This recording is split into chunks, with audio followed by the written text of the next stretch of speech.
Imagine us people.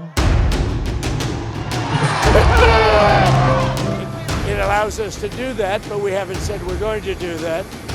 And we may be having some discussions with Maduro, and we'll see how that turns out. They would like to talk. The Trump administration is rapidly escalating its pressure campaign against Venezuela.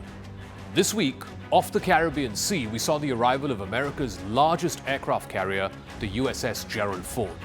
This carrier strike group is now about to take up a position within striking distance of Venezuela. But President Trump and his aides have not exactly been very clear of what is it that they hope to achieve in Venezuela. Is it a counter-narcotics operation? Is it regime change? Or is it something else? Trump held back-to-back days of meetings this week at the White House, reviewing military options, including the use of special operations forces and direct military action inside Venezuela. If that were to happen, that would be very unusual, particularly in the last 30 to 40 years. It is still not clear whether President Trump has made a decision yet about what kind of action he wants to authorize. On Venezuela, sir, you've had a lot of meetings on Venezuela. I know you can't tell us what your next steps will be, but can you say, have you made up your mind on what you'd like to do for as far as action? I sort of have made up my mind now. I mean, I can't tell you what it would be, but I sort of made up. What do you say to some of your supporters might not be excited about another foreign campaign? Well, we'll see what happens. I mean, I can't tell you what it is, but we made a lot of progress with Venezuela in terms of stopping drugs from pouring in.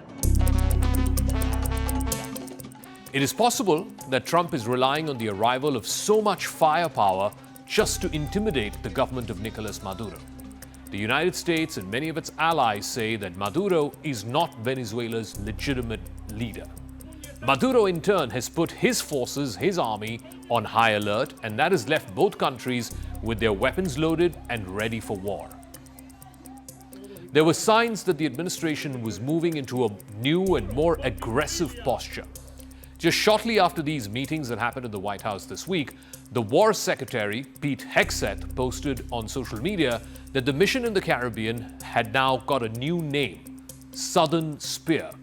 He described the goal of Southern Spear as singular, and that was squarely to remove narco-terrorists from America's hemisphere.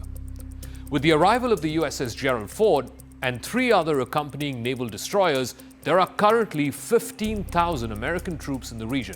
That is more than at any time in the last few decades. The last time America had so many troops in the Caribbean and in Latin America was in 1989, when America ousted the regime of longtime Panama dictator Manuel Noriega.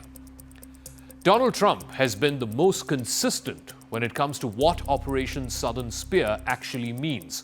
He has been consistently saying that this is all about drugs. But if you were to take the president at face value, it will not explain why the aircraft carrier, the biggest in the US Navy, had to be rushed from the Eastern Mediterranean Sea to the Caribbean Sea. And you don't need such a huge naval warship to be positioned to attack small speedboats. Now, this same anti-drug, anti-narcotic operation, until September or so, was dealt by the US Coast Guard and not by the US Navy. Nor would it explain why Colombia or Mexico are not the target countries, but instead Venezuela. In fact, Colombia and Mexico, these 2 countries, are the main conduit for drugs, and particularly for fentanyl that comes into the United States, not Venezuela.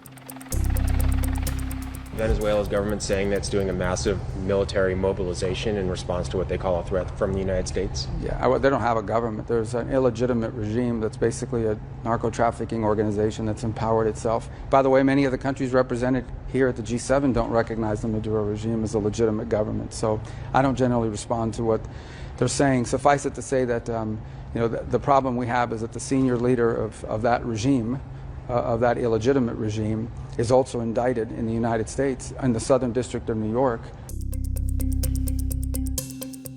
So far, the United States has launched 20 strikes on speedboats, and that has killed at least 80 people in an operation which many legal experts say might violate international law. There are also reports that Trump has told his aides about Venezuela's huge oil reserves. Venezuela is estimated to have something like 300 billion barrels of oil. Some even say it could possibly be the largest in the world. Trump reportedly had an offer from Maduro that would have essentially given the United States the rights to all of Venezuela's oil without resorting to military action. But for some unexplained reason, and a reason perhaps best known to him, Trump called off those talks and walked back on that offer. And instead now, there is the deployment of the aircraft carrier, which was a means to try and gain leverage over Nicolas Maduro. If that is the case, then it would be a return to the era of gunboat diplomacy. It's a phrase that caught on in the 19th century as great powers used their naval capabilities to intimidate lesser powers, including at that time Venezuela. Venezuela was the target of a European naval blockade from 1902 to 1903, and just as that blockade was coming to an end, the US Navy intervened. They supported Panama, and Panama seceded from Colombia, paving the way for the construction of the Panama Canal. But that was over 100 years ago. Today, the buildup of troops off the coast of Venezuela, and the critical question at the center of it is whether Donald Trump wants regime change in Venezuela. Maduro has been named as the head of a narco-terrorist drug cartel. Under American law, he's being viewed as a narco-terrorist. He's a fugitive from American law and from the American justice system. Could Trump be hoping to install a friendlier government in Venezuela after ousting Nicolas Maduro? But some in the Trump White House deny this theory. Just beneath this surface, the conflict is coming down to a test of wills between Donald Trump and Nicolas Maduro. Maduro has been indicted as the head of the Cartel of the Suns, which is now a designated terrorist organization. The American Armada cannot stay forever in the Caribbean Sea. Either Trump is going to war with Venezuela, or Maduro is going to survive this one. It's only a matter of time before there is a more dangerous turn of events off the choppy waters in the Caribbean Sea.